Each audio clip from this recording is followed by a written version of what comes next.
이 노인네야, 여기가 어디라고 그 더러운 리어카를 세워? 당장 치워! 네 냄새 때문에 내 새 차 더러워지는 거 안 보여? 번쩍거리는 신축 빌라 앞 평화롭던 오전의 공기를 찢는 날카로운 고함이 터져 나왔습니다. 명품으로 온몸을 휘감은 젊은 남자가 얼굴을 험악하게 구기며 삿대질을 해대고 있었죠. 그의 앞에는 낡고 해진 점퍼를 입고 굽은 허리로 겨우 리어카를 지탱하고 선 노인이 있었습니다. 노인의 손등은 거칠게 갈라져 있었고 손톱 밑에는 검은 때가 잔뜩 끼어 있었죠.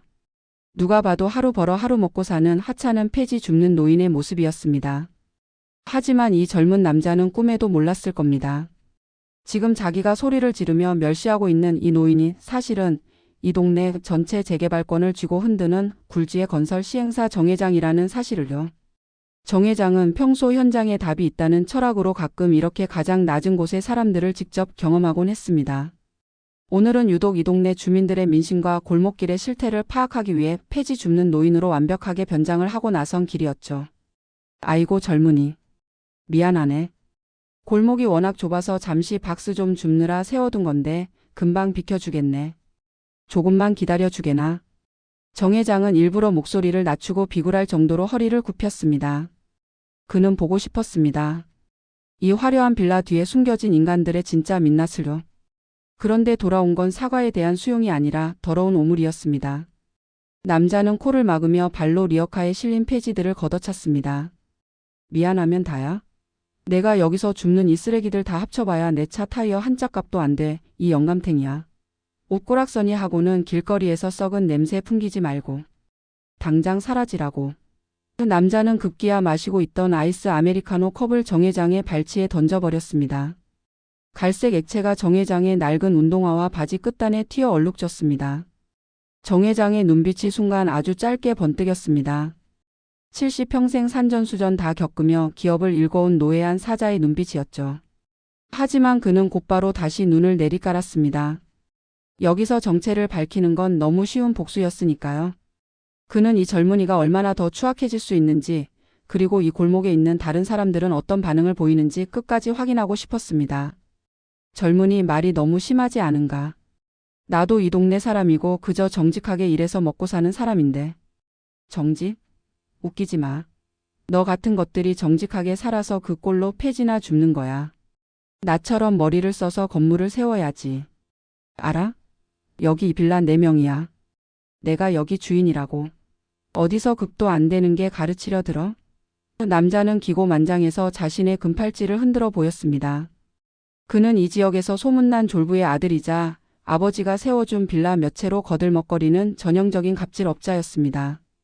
그때 빌라 2층 창문이 열리더니 한 여자가 고개를 내밀었습니다. 여보 왜 그래? 무슨 일이야? 아 별거 아냐. 어떤 냄새 나는 영감이 우리 집 앞에 쓰레기 차 세워두고 버텨서 교육 좀 시켜주고 있었어.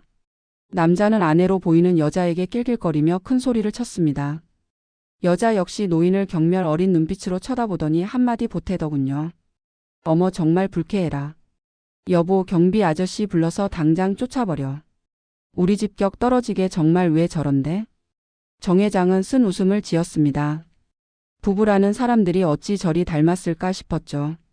그는 젖은 바지를 툭툭 털어내며 천천히 리어카를 끌고 골목 모퉁이로 이동했습니다.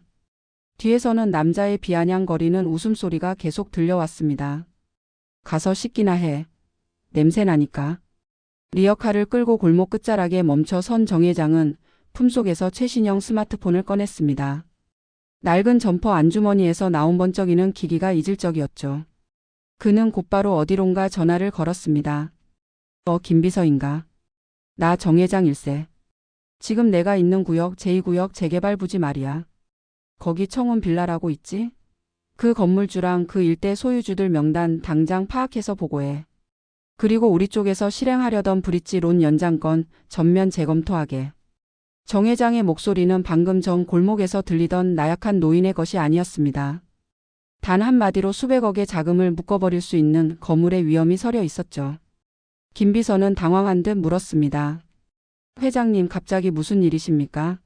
청운 빌라 쪽은 이번에 저희랑 협력해서 상가 부지 확보하기로 했던 곳 아닙니까?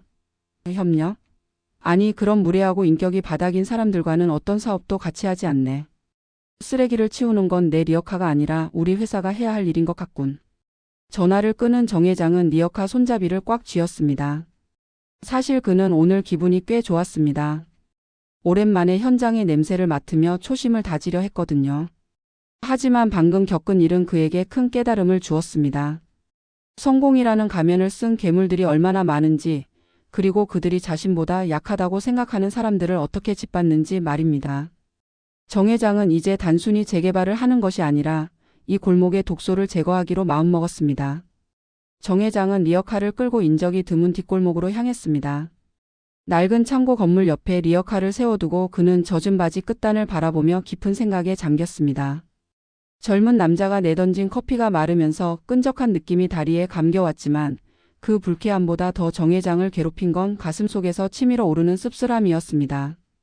돈 몇 푼 가졌다고 사람을 쓰레기 취급하는 그 오만함. 그 남자가 휘두른 건 언어의 폭력이 아니라 한 인간의 존엄성을 뿌리째 흔드는 도끼였습니다. 잠시 후 골목 어귀에 검은색 세단 한 대가 조용히 멈춰 섰습니다. 차에서 내린 사람은 정 회장의 최측근인 김비서였습니다. 그는 리어카 옆에 초라하게 서 있는 정 회장을 발견하고는 소스라치게 놀라며 달려왔습니다. 회장님, 이게 대체 어떻게 된 일입니까? 옷은 왜 이렇게 젖으셨고 안색은 또 왜 이러십니까? 김비서는 얼른 손수건을 꺼내 정 회장의 바지에 묻은 얼룩을 닦아내려 했습니다. 하지만 정 회장은 부드럽게 그의 손을 제지했습니다. 됐네, 김비서. 이건 그냥 커피일 뿐이야. 하지만 저 빌라 안에서 흘러나오는 악취는 수건으로 닦인다고 해결될 게 아니더군. 정 회장의 목소리는 낮고 서늘했습니다. 그는 김비서가 건넨 태블릿 PC를 받아 들었습니다. 화면에는 방금 전 갑질을 부렸던 남자의 신상 정보가 빼곡히 적혀 있었습니다. 이름은 박태수. 올해 32살입니다. 아버지는 이 지역에서 전형적인 기획부동산업으로 부를 쌓은 박만호라는 자입니다. 회장님께서 말씀하신 그 청원 빌라는 박태수의 명의로 되어 있지만 실상은 박만호가 세금 탈루를 위해 아들에게 증여한 자산 중 하나입니다. 정 회장은 화면을 넘기며 박태수의 행적을 풀었습니다. 호화로운 외제차 컬렉션, 강남 클럽에서의 난동 사건, 그리고 무엇보다 재개발 지역 원주민들을 상대로 벌인 무리한 명도 소송 기록들이 눈에 들어왔습니다. 아버지나 아들이나 땅을 일구는 게 아니라 사람 피를 말려 돈을 벌어왔군. 정 회장의 눈매가 날카롭게 가늘어졌습니다. 박만호 일가는 이번 재개발 사업에서 시행사와 협력하는 척하면서 뒤로는 알박기를 통해 터무니없는 보상금을 요구하고 있었습니다. 특히 정 회장의 회사가 추진하는 핵심 상가 부지의 길목을 차단하고 있는 청원 빌라가 가장 큰 골칫거리였죠. 김비서 박만호가 우리 쪽에 제안했던 협동조합 결성건 말이야. 그게 성사되면 그들이 얻는 기대 이익이 어느 정도인가? 단순 계산으로도 약 300억 원 이상의 시세 차익이 예상됩니다. 게다가 신축 상가 입점 우선권까지 요구하고 있는 상황이라 그들의 입맛대로 진행된다면 우리 사업의 수익성은 크게 악화될 수밖에 없습니다. 김 비서의 보고를 들은 정 회장은 허탈한 웃음을 터뜨렸습니다. 자신에게 침을 뱉고 폐지를 걷어차던 그 젊은 갑질남이 사실은 자신의 회사가 주는 거대한 떡고물을 기다리며 입을 벌리고 있는 형국이었으니까요. 정 회장은 다시 낡은 점퍼를 여몄습니다. 재미있군. 자신들이 무시하는 그 폐지 줍는 노인의 결제 서류 한 장에 본인들의 전 재산이 왔다 갔다 한다는 사실을 알면 어떤 표정을 지을까? 정 회장은 김 비서에게 지시했습니다. 오늘 오후에 박만호와 박태수 부부를 우리 본사로 부르게. 재개발 보상안에 대해 최종 협상을 하겠다고 전해. 아, 그리고 절대로 내가 회장이라는 사실은 발설하지 말게. 나는 그 자리에 가장 나중에 가장 극적인 순간에 나타날 테니까. 김 비서는 회장의 의도를 알아차리고 고개를 숙였습니다. 알겠습니다, 회장님. 준비하겠습니다. 김 비서가 떠난 뒤 정 회장은 다시 리어카 손잡이를 잡았습니다. 그는 곧바로 본사로 돌아가지 않았습니다. 대신 아까 그 청원 빌라 근처의 다른 골목들을 돌기 시작했습니다. 그곳에는 박태수 같은 인간들에게 밀려나 하루하루 고단한 삶을 이어가는 진짜 서민들이 살고 있었습니다. 정 회장은 그들의 목소리를 직접 듣고 싶었습니다. 재개발이라는 명목 아래 그들의 삶터전이 파괴되는 동안 박태수 같은 자들이 배를 불리는 불합리한 구조를 직접 목격하고 싶었던 것이죠. 좁은 골목길을 지나던 중 정 회장은 작은 구멍가게 앞에서 쭈그리고 앉아있는 한 할머니를 만났습니다. 할머니는 무거운 짐을 들고 계단을 오르려다 숨을 헐떡이고 계셨죠. 정 회장은 자연스럽게 다가가 리어카에 짐을 실어드렸습니다.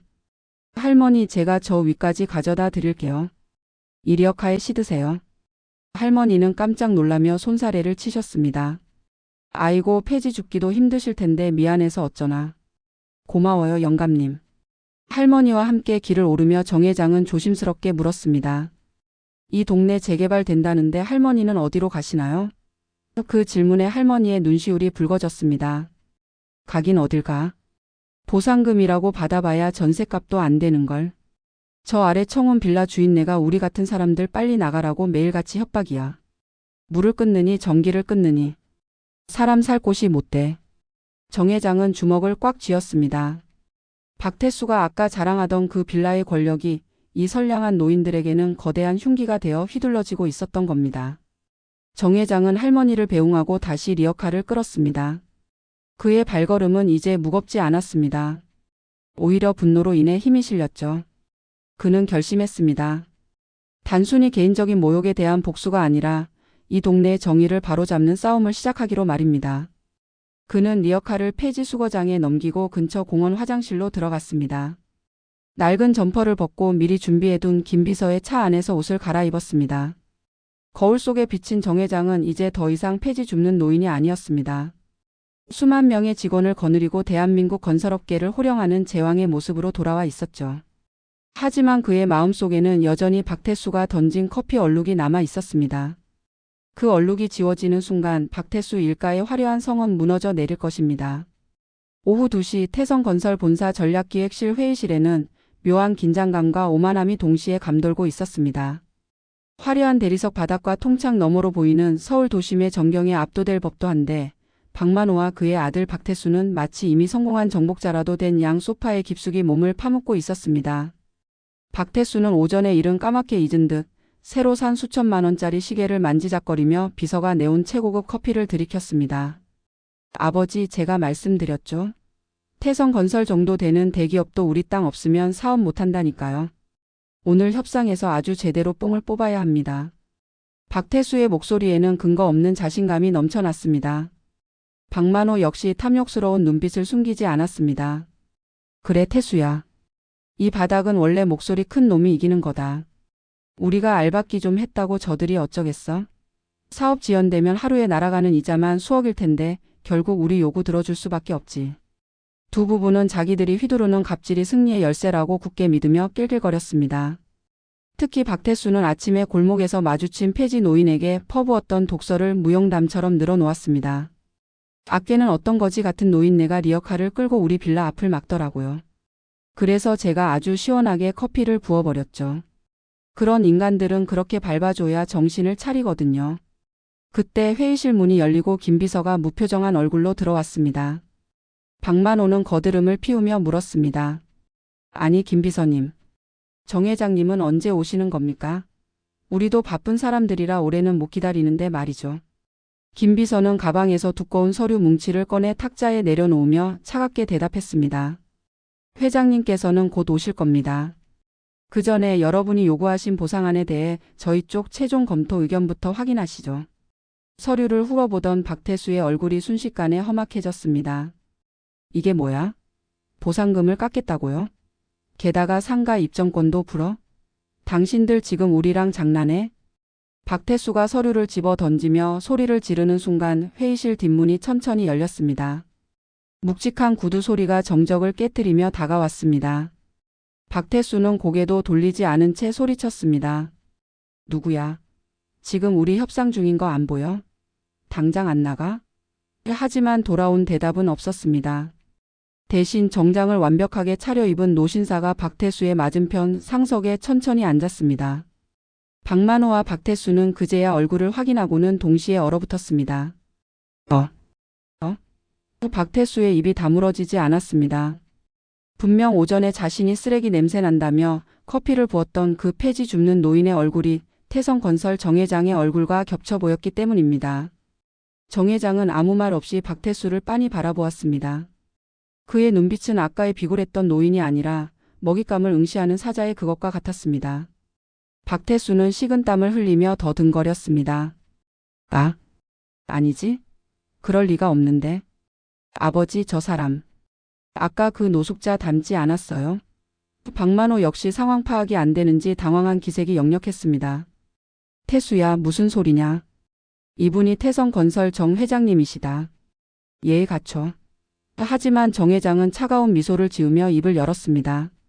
젊은 친구, 아까 내 운동화에 부어준 커피는 아주 잘 마셨네. 덕분에 잠이 확 깨더군. 회의실 안은 물을 끼얹은 듯 조용해졌습니다. 박태수의 얼굴은 흙빛을 넘어 하얗게 질려갔습니다. 회장님? 아께는 제가 정말. 사람이 실수할 수도 있는 거 아닙니까? 저는 그냥 노숙자인 줄 알고. 노숙자면 그렇게 해도 된다는 뜻인가? 정 회장의 일깔이 회의실을 울렸습니다. 정 회장은 박태수가 집어 던진 서류를 발로 툭 차며 말을 이었습니다. 자네가 말했지? 머리를 써서 건물을 세워야 한다고. 그런데 어쩌나. 자네 아버지가 세운 그 빌라, 그리고 자네가 가진 그 얄팍한 자존심까지 오늘부로 내가 전부 무너뜨려 주려고 하는데. 박만호는 사태의 심각성을 깨닫고 바닥에 넙죽 엎드렸습니다. 회장님, 제 아들이 아직 철이 없어서 큰 실수를 했습니다. 한 번만 용서해 주십시오. 보상금은 회장님 뜻대로 하겠습니다. 제발 살려주십시오. 하지만 정 회장의 단호함은 꺾이지 않았습니다. 박 사장, 자네는 사업가로서 기본이 안 되어 있어. 내 땅을 밟고 사는 사람들을 겁박하고 노인을 무시하며 쌓아 올린 그 부가 얼마나 모래성 같은지 오늘 똑똑히 보여주지. 정 회장은 김 비서에게 눈짓했습니다. 김 비서는 기다렸다는 듯 추가 서류를 내밀었습니다. 박만호 씨 귀하가 청운 빌라를 증여하는 과정에서 발생한 증여세 탈루 정황, 그리고 재개발 공람 기간에 벌인 불법 알박기 증거들을 이미 세무조사와 검찰에 접수했습니다. 또한 귀하의 빌라에 입주한 세입자들에게 행한 불법 협박 행위에 대해서도 피해자들의 증언을 모두 확보했습니다. 박태수는 자리에 주저앉아 벌벌 떨기 시작했습니다. 방금 전까지 휘두르던 권력은 온데간데 없고 오직 공포만이 그를 지배했습니다. 정 회장은 자리에서 일어나 창밖을 보며 말했습니다. 돈은 사람의 가치를 증명해 주지 않아. 하지만 그 돈을 어떻게 쓰는지를 보면 그 사람의 본질이 보이지. 자네들은 그 본질이 썩어 문드러졌어. 우리 태성건설은 쓰레기와는 협상하지 않네. 정 회장의 말 한마디에 박만호 부자의 화려한 미래는 산산조각이 났습니다. 그들이 무시했던 폐지 노인은 사실 그들의 생사 여탈권을 쥐고 있는 심판자였던 것입니다. 정 회장은 회의실을 나가며 마지막으로 덧붙였습니다. 아, 박태수 씨. 아까 내 운동화 값은 자네 빌라 압류 절차로 대신 청구하도록 하지. 정 회장이 회의실을 빠져나간 뒤에도 박태수와 박만호 부자는 한동안 그 자리에서 망부석처럼 굳어 있었습니다. 방금 전까지 자신들이 딛고 서 있던 견고한 세상이 발밑에서부터 통째로 무너져 내리는 진동을 느꼈기 때문입니다. 박태수는 초점이 풀린 눈으로 자신의 명품 시계를 바라보았습니다. 아까는 성공의 상징처럼 빛나던 금빛 다이얼이 이제는 곧 자신을 옥죄올 수갑처럼 무겁게 느껴졌습니다. 아버지, 이거 꿈이죠? 그럴 리가 없잖아요. 그 냄새 나던 영감이 어떻게 태성건설 회장이에요? 박태수의 목소리는 울음 섞인 비명에 가까웠습니다. 박만호는 대답 대신 아들의 뺨을 후려쳤습니다.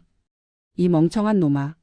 내 그 주둥아리 때문에 내 평생 일궈온 전 재산이 날아가게 생겼어. 박만호는 분노와 공포로 몸을 부르르 떨며 바닥에 흩어진 서류들을 허겁지겁 모으기 시작했습니다. 하지만 이미 늦었습니다. 김 비서가 차가운 눈빛으로 그들을 내려다보며 쐐기를 박았기 때문입니다. 소란 피우지 말고 나가 주십시오. 보안팀이 오기 전에 제 발로 나가는 게 마지막 예우일 겁니다. 아, 그리고 박태수 씨. 아까 말씀드린 증여세 탈루권은 이미 국세청 특별조사국으로 이첩되었습니다. 오늘 밤 안으로 압류 통지서가 발송될 예정이니 준비하시죠. 두 부부는 쫓겨나듯 본사 건물을 빠져나왔습니다. 훌륭한 대리석 로비를 지나는데 모든 직원의 시선이 자신들에게 꽂히는 것만 같아 박태수는 고개를 들 수 없었습니다. 아까 들어올 때만 해도 내가 누군지 알아? 라며 경비원에게 호통을 치던 기세는 온데간데 없었죠.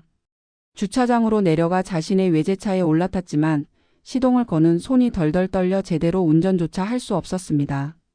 설상가상으로 그의 휴대전화가 미친 듯이 울려대기 시작했습니다. 사장님, 지금 은행에서 연락 왔는데 우리 법인 계좌가 동결됐답니다. 대체 무슨 사고를 치신 겁니까? 직원의 다급한 목소리에 박태수는 핸들에 머리를 쳐박고 절규했습니다. 같은 시각 정 회장은 다시 부드러운 면직물 수트를 벗고 익숙한 작업복으로 갈아입었습니다. 하지만 이번에는 폐지 줍는 노인의 변장이 아니었습니다. 그는 태성건설의 안전모를 쓰고 현장 점검팀의 일원으로 다시 그 골목을 찾았습니다. 정 회장의 곁에는 김비서 대신 실무를 담당하는 건축가와 복지 전문가들이 동행했습니다. 정 회장은 아까 자신이 짐을 실어다 주었던 할머니의 낡은 집 앞에 섰습니다. 할머니는 갑자기 들이닥친 건장한 남자들을 보고 겁에 질린 표정이었지만 정 회장이 안전모를 벗고 인사를 건네자 금세 안도하며 반가워하셨습니다. 아이고, 아까 그 고마운 영감님 아니요? 그런데 왜 이런 옷을 입고? 정 회장은 할머니의 거친 손을 잡으며 인자하게 웃었습니다. 할머니 걱정 마세요. 이제 이 동네에 물 끊고 전기 끊겠다고 협박하는 사람은 없을 겁니다.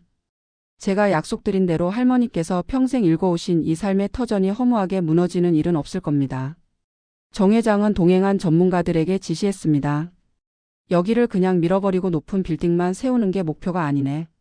기존 세입자들이 재정착할 수 있는 임대주택을 최우선으로 배치하고 골목의 정치는 살리되 안전을 보강하는 방식으로 설계를 전면 수정하게. 전문가들은 당황했습니다.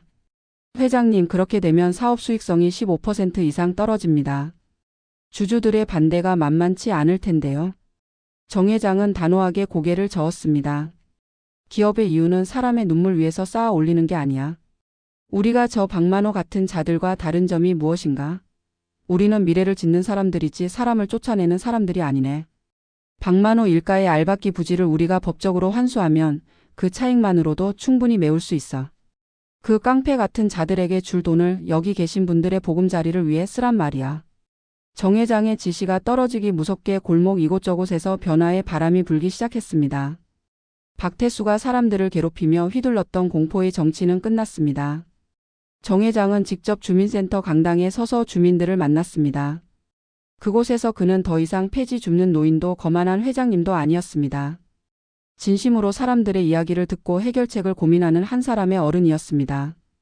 여러분, 재개발은 집을 새로 짓는 것뿐만 아니라 이웃의 연대감을 새로 짓는 과정이어야 합니다. 누구 하나 억울하게 쫓겨나는 일 없도록 제가 제 이름을 걸고 약속하겠습니다. 한편 무너져가는 청운 빌라 거실에서 박태수는 넋이 나간 채 뉴스 속보를 보고 있었습니다. 속보 태성건설 2구역 재개발 사업의 상생형 도시재생 모델 도입. 악의적 알박기 세력의 무관용 원칙. 화면 속에는 자신이 그토록 무시했던 그 노인이 주민들의 환호를 받으며 웃고 있었습니다. 바로 그때 초인종이 울렸습니다. 경찰과 검찰 수사관들이었습니다. 박태수 씨 증여세 포탈 및 공갈 협박 혐의로 체포영장이 발부되었습니다. 박태수의 손에 차가운 금속 수갑이 채워지는 순간 그는 아침에 자신이 바닥에 내동댕이 쳤던 커피컵을 떠올렸습니다. 그 작은 무례함이, 그 하찮은 오만함이 자신의 모든 것을 집어삼키는 거대한 해일이 되어 돌아올 줄은 꿈에도 몰랐던 것입니다. 계절이 바뀌어 찬바람이 불기 시작할 무렵 박태수의 화려했던 일상은 이제 돌아갈 수 없는 꿈이 되었습니다. 한때 강남의 클럽과 명품관을 제집 드나들듯 하던 그는 이제 서늘한 구치소 독방에서 차가운 식판을 마주하고 있었습니다. 검찰 조사 결과 그의 아버지가 일궈온 재산의 절반 이상이 불법 증여와 탈세로 얼룩졌음이 만천하에 드러났고 청운 빌라를 포함한 박 씨 일가의 모든 자산은 압류되었습니다. 이제 그에게 남은 건 수억 원에 달하는 벌금 고지서와 자신들이 괴롭혔던 세입자들에게 물어줘야 할 거대한 배상금뿐이었습니다. 박태수는 면회실 유리를 사이에 두고 마주 앉은 아버지 박만호를 보며 원망 섞인 눈물을 흘렸습니다. 아버지, 우리 진짜 이렇게 끝나는 거예요? 그 영감님한테 가서 무릎이라도 꿇으면 안 될까요? 하지만 박만호의 눈빛은 이미 초점을 잃어버린 상태였습니다. 태수야, 그분은 우리가 무릎을 꿇는다고 봐줄 분이 아니야. 애초에 우리가 무릎을 꿇었어야 할 건 그분이 아니라 우리가 짓밟았던 그 수많은 사람이었단다. 그걸 너무 늦게 알았어. 두 부부의 뒤늦은 후회는 텅 빈 면회실에 허망하게 메아리칠 뿐이었습니다. 그 시각 정 회장은 다시 그 골목을 찾았습니다. 이제 그곳은 청운 빌라라는 오만한 이름 대신 솔바람 마을이라는 정겨운 이름으로 불리고 있었습니다. 낡고 위험했던 담벼락은 화사한 벽화로 채워졌고 휠체어도 쉽게 다닐 수 있는 평평한 보도블록이 깔렸습니다. 무엇보다 큰 변화는 사람들의 표정이었습니다. 쫓겨날 걱정에 밤잠을 설치던 주민들은 이제 태성건설이 마련한 임대료 보장제도 덕분에 안정된 삶을 이어가고 있었습니다. 정 회장은 마을 입구에 새로 조성된 작은 쉼터 벤치에 앉았습니다. 그때 아까의 그 할머니가 김이 모락모락 나는 옥수수 2개를 들고 정 회장에게 다가왔습니다. 아이고 회장님. 아니 우리 영감님 오셨네. 이 옥수수 좀 잡숴봐. 올해 농사가 아주 잘 됐어. 할머니는 이제 정 회장의 정체를 알면서도 그를 대기업 회장이 아닌 그저 마음 따뜻한 이웃으로 대했습니다. 정 회장은 소탈하게 웃으며 옥수수를 한 입 베어 물었습니다. 수천만 원짜리 와인보다 그 어떤 산의 진미보다 더 달콤하고 고소한 맛이었습니다. 정 회장은 쉼터에 앉아 평화롭게 논의는 아이들과 담소를 나누는 노인들을 바라보며 깊은 상념에 잠겼습니다. 그는 이번 일을 통해 새삼 깨달았습니다. 진정한 권력은 남을 지배하고 굴복시키는 데서 오는 것이 아니라 누군가의 눈물을 닦아주고 희망을 심어주는 데서 온다는 것을요. 박태수가 던졌던 그 더러운 커피 얼룩은 이제 그의 바지에서 깨끗이 지워졌지만 그날 느꼈던 분노와 교훈은 정 회장의 가슴속에 훈장처럼 남았습니다. 김비서, 저기 보이는 저 공터 있지? 저기는 아이들을 위한 도서관을 짓기로 한 곳인가? 정 회장의 물음에 곁에 서 있던 김비서가 미소를 지으며 답했습니다. 네, 회장님. 아이들이 마음껏 책을 읽고 꿈을 꿀 수 있는 공간으로 설계 중입니다. 박만호 일가가 알박기를 했던 바로 그 자리에 말이죠. 정 회장은 만족스러운 듯 고개를 끄덕였습니다. 탐욕이 머물던 자리에 배움과 희망의 싹이 튼다는 사실이 그를 미소 짓게 했습니다. 이제 영상의 막을 내리며 저는 여러분께 묻고 싶습니다. 당신은 오늘 하루 당신보다 약해 보이는 사람을 어떤 눈으로 바라보셨나요? 당신이 무심코 던진 무례한 말 한마디가 누군가에게는 평생 지워지지 않는 상처가 될 수도 있고 반대로 당신이 건넨 따뜻한 손길 하나가 세상을 바꾸는 위대한 시작이 될 수도 있습니다. 돈과 권력은 영원하지 않습니다. 그것은 마치 잠시 빌려 입은 화려한 옷과 같습니다. 하지만 당신이 가진 인격과 타인을 향한 존중은 그 옷을 벗은 뒤에도 당신을 빛나게 해주는 진정한 명품입니다. 명품 가방을 들었다고 명품 인간이 되는 것이 아닙니다. 낡은 옷을 입었어도 그 안에 깃든 영혼이 고결하다면 당신이야말로 이 세상의 진정한 주인입니다. 박태수는 모든 것을 잃고서야 사람의 소중함을 배웠지만 여러분은 그러지 않길 바랍니다. 당신 곁에 있는 평범한 사람들 속에 숨겨진 위대함을 발견해 보세요. 어쩌면 오늘 당신이 도와드린 폐지 줍는 노인이 내일 당신의 인생을 송두리째 바꿔줄 은인일지도 모르니까요. 부당한 갑질에는 당당하게 맞서고 약한 자들에게는 기꺼이 손을 내미는 여러분의 삶이 그 어떤 재벌의 삶보다 더 풍요롭고 아름답기를 진심으로 응원합니다. 오늘의 이야기가 여러분의 마음속에 작은 울림을 주었다면 좋겠습니다. 겉모습에 속지 마세요. 진짜 보석은 언제나 가장 낮은 곳에서 가장 소박한 모습으로 빛나고 있습니다. 당신의 가치를 결정하는 것은 남의 평가가 아니라 당신이 지켜온 양심과 사랑입니다. 긴 이야기 함께해 주셔서 감사합니다.